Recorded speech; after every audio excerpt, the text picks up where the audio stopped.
Hi guys, I'm really excited to do my July favorites today, and I hope everyone had a great month. This month I've been loving a lot of eyeshadows, and the first one I have is the MAC Pedro Lourenco Palette. I'm not sure if this is how you pronounce the name, but this is such a pretty palette. This is limited edition though, so if you haven't bought it, then perhaps you can look on eBay or something if you really want it.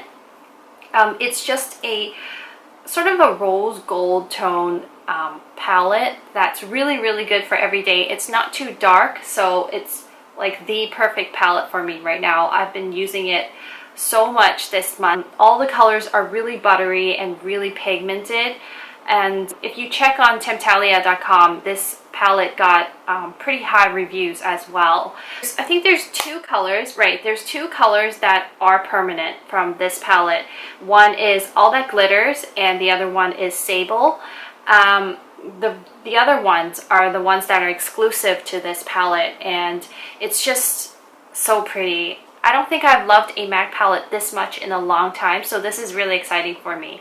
This is so nice that I actually considered buying a backup of, but honestly I know that I'm never gonna finish this. I mean, it's so hard to hit pan on stuff these days, so I resisted on getting the backup. Another really exciting thing that I got this month is the MAC 15 Warm Neutral palette.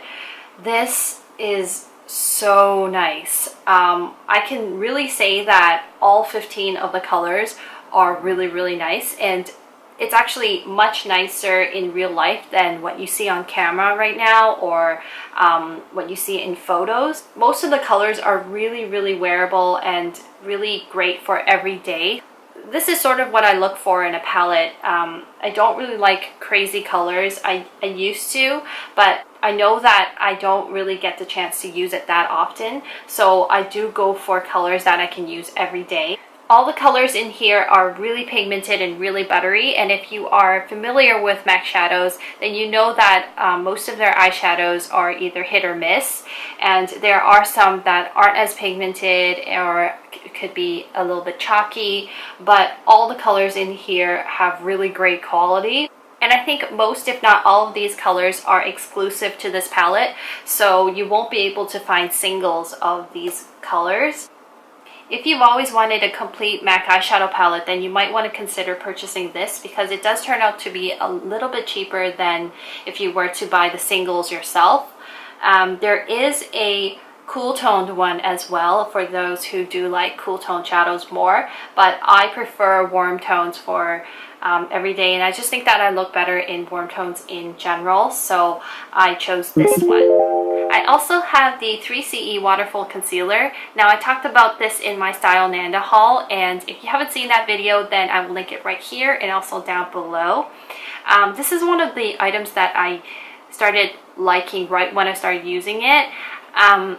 It's a really good face concealer, I think. It's not really that great for my really dark under eye circles, but if you have relatively lighter under eye circles, then this would definitely be good, because it doesn't look cakey at all, and the word waterful just gives you the feeling that it's not drying, and it's true, it doesn't dry you out at all, so it would potentially be a very good under eye concealer. But it's just that for me, I have ridiculously dark under eye circles, so I don't use it for that, but I use it around my nose because I also have a really red nose, and I use it for that, and it does adhere to my skin really well, and it doesn't crack throughout the day.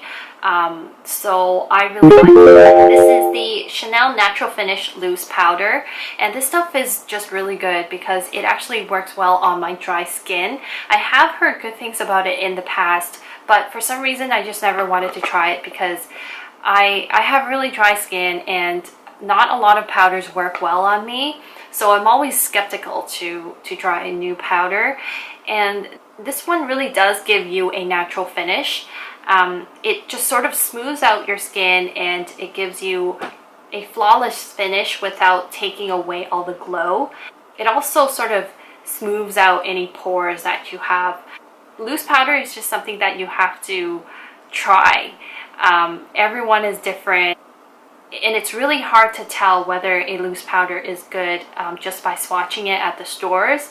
All the powders these days are really smooth, so it's really hard to judge whether it will work well on your face. So I feel that I'm really lucky to find this. If you have really dry skin, or even if you have just normal or combination skin, I think you can give this a try because it does make my foundation last quite long. I use this on top of my Sheer Mirror foundation, which I did a review on. If you haven't seen that, I will link it right here again. And that foundation is really hydrating, and it doesn't have the longest lasting power. So when I top it off with this, it actually helped it a lot. I was able to go without powdering for about 5 to 6 hours, so this does work really well in terms of making your foundation last longer. My next favorite is the MAC Razzle Dazzler lipstick. This is a luster finish, but it feels more like a cream sheen finish to me. This is definitely one of my favorite lipsticks ever because it really brightens and wakes me up. I also don't need a mirror to put this on because the luster finish is a little bit more thinly textured than the cream sheen finish. The last makeup item I have is the Lancome Hypnose Star Waterproof Mascara. Now, I didn't really like this mascara at first because I compared it with the YSL Faux Seal Mascara, and that one is a lot more volumizing. And this one isn't very volumizing, but what's good about it is that it really holds up my curls like no other mascara. It's a more drier formula, so that's why it holds up the curl really well. Right after I curl my lashes and put one coat of this on, my curls just stayed put, and it doesn't fall down even the slightest bit.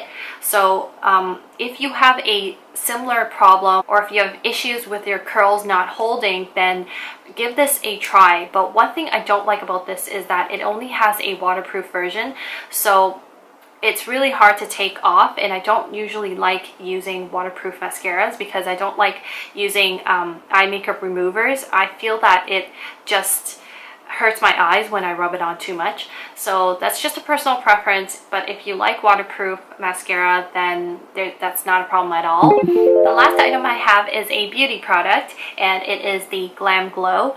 This is the best exfoliating treatment I've ever tried. When I usually use exfoliators, my skin would feel soft right away, but it usually doesn't last more than 1 day. And when I use the Glam Glow, I can keep my skin soft for about 3 to 4 days. And it says that it's a facial in a jar, which I think is a very accurate description because I do feel like I went to get a facial and my skin just feels really great for the rest of the week. So I only need to use this once a week and it's already enough. I used the white version before, which is the deep cleansing one, and I really like that one as well, but they're very, very different. If you're looking for something that's exfoliating, then use this one, but if you want something that would help with your blackheads or clear up any acne, then use the white one. And that is it for my July favorites. I hope you enjoyed this video, and if you did, please subscribe and hit the like button below, and I will see you next time. Bye!